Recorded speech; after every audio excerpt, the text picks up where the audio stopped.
সুপ্রিয় দর্শকবৃন্দু, আসসালামু আলাইকুম। শুরুতেই জানিয়ে দিব আজকের সংবাদ শিরোনাম, তারপরে থাকবে এ নিয়ে পুরো বিস্তারিত। টঙ্গীর ইজতেমা ময়দানে তাবলিগ জামাতের ঘটনা নিয়ে কি বললেন আজহারী, জানাবো পুরো বিস্তারিত। এবার তাবলিগ জামাতের ঘটনা নিয়ে স্ট্যাটাস লিখেছেন বাংলাদেশের জনপ্রিয় ইসলামী আলোচক মাওলানা মোহাম্মদ মিজানুর রহমান আজহারী। দুপুর ৩টায় নিজের ভেরিফাইড ফেসবুক পেজে এক স্ট্যাটাস দেন তিনি লিখেছেন, তাবলিগের নেতৃত্বে মুরব্বীদের বলবো, দেশের সবচেয়ে বড় দাওয়াতি প্ল্যাটফর্ম তাবলিগ জামাতের এই সংকটে আপনাদের দায়িত্বশীল ভূমিকার কোনো বিকল্প নেই। আপনারা আলোচনায় বসুন, তবে ফলপ্রসূ আলোচনার পূর্ব শর্ত হলো দলীয় স্বার্থের ঊর্ধ্বে চিন্তা করতে হবে, একে অপরকে ছাড় দেওয়ার মানসিকতা থাকতে হবে। মনে রাখবেন, বিষয়টা কেবল দলীয় গণ্ডিতে আটকে নেই, এটার সাথে এখন বাংলাদেশের মুসলিমদের ভাবমূর্তি জড়িত।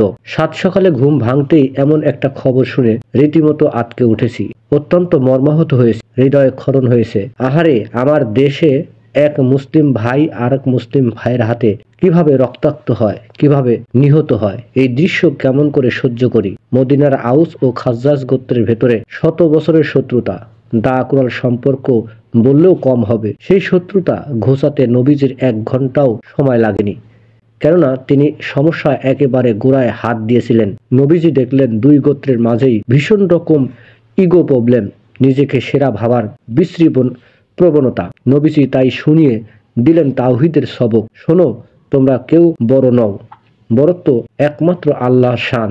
তাই একবার যখন আল্লাহর শ্রেষ্ঠত্ব মেনেই নিয়েছো, তখন আর নিজেকে ছোট ভাবতে বাধা কোথায়? আল্লাহর ইচ্ছার সামনে নিজেদের সঁপে দাও, সব ভেদাভেদ ভুলে যাও। নবীজির ওই আপ্তবাক্য নিয়ে সেদিন স্ফুলিঙ্গের হয়ে জ্বালিয়ে দিয়েছিল সমস্ত শত্রুতা আর ইগো। আউস আর খাজ্জাজ গোত্র হয়ে গেল ভাই ভাই, এক দেহ এক পান। তাবলিগের নেতৃত্বাধীন মুরব্বীদের বলবো, দেশের সবচেয়ে বড় দাওয়াতি প্ল্যাটফর্ম তাবলিগ জামাতের এই সংকটে আপনাদের দায়িত্বশীল ভূমিকার কোনো বিকল্প নেই। আপনারা আলোচনায় বসুন, তবে ফলপ্রসূ আলোচনার পূর্ব শর্ত হলো দলীয় স্বার্থের ঊর্ধ্বে উঠে চিন্তা করতে পারা, একে অপরকে ছাড় দেওয়ার মানসিকতা রাখা। মনে রাখবেন, বিষয়টা কেবল দলীয় গণ্ডিতেই আটকে নেই, এটার সাথে এখন বাংলাদেশের মুসলিমদের ভাবমূর্তি জড়িত। আপনারা খুব ভালো করেই জানেন, আমাদের প্রতিবেশী দেশের গণমাধ্যমগুলো এত পেতে পেতে থাকে কখন এদেশের মুসলিমদের এক হাত নেওয়া যায়। সেখানে আপনারাই যদি বলে ওঠেন দেন ওদের কোর্টে, সেটা খুবই দুঃখজনক। গতকালের ঘটনা নিঃসন্দেহে তাদের সুবিধা দেবে। তারা এই ইস্যু ব্যবহার করে এদেশে ইসলামী আন্দোলন ও দলগুলোকে বিতর্কিত করার চেষ্টা চালাতে পারে। সেই সাথে এই ঘটনার তাবলিগের দায়িত্বশীল সামনে আলোচনার বা সমালোচনার সুযোগ তৈরি করে দিয়েছে। বছরের পর বছর ধরে আপনারা কোন সবক দিলেন সাথীদের? আপনারা কি তাদের এক উম্মাহ কনসেপ্ট শেখাতে ব্যর্থ হয়েছেন?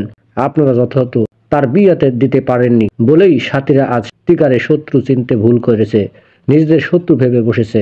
পৃথিবীর অন্যান্য দেশের তাবলিগের দুপক্ষে যার যার মতো কাজ করছে, কিন্তু এমন মারামারি তো হচ্ছে না, কারণ তাদের মধ্যে উম্মার স্পিরিট রয়েছে।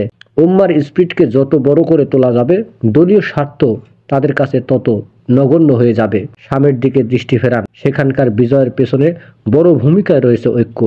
অন্তত 10টা বা বড় বড় গ্রুপ সেখানে লড়াই করেছে স্বৈরাচারের বিরুদ্ধে। প্রত্যেকটা গ্রুপই চিন্তা ও মননে আলাদা, কিন্তু মুসলিমদের স্বার্থে প্রশ্নে, দেশের নিরাপত্তার প্রশ্নে ক্ষমতার লোভ বিসর্জন দিয়ে তারা এক ছাতার নিচে এসে দাঁড়িয়েছে। দিকে দিকে যখন মুসলিমদের ঐক্যের সুবাতাস বইছে, তখন আমার মাতৃভূমিতে কেন ভেদাভেদের কালো ছায়া?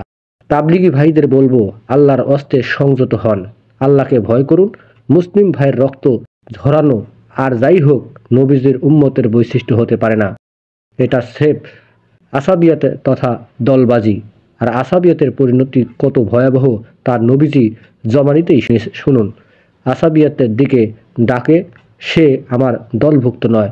যে আসাবিয়াতের জন্য লড়াই করে, সে আমার দলভুক্ত নয়। আর আমার দলভুক্ত নয়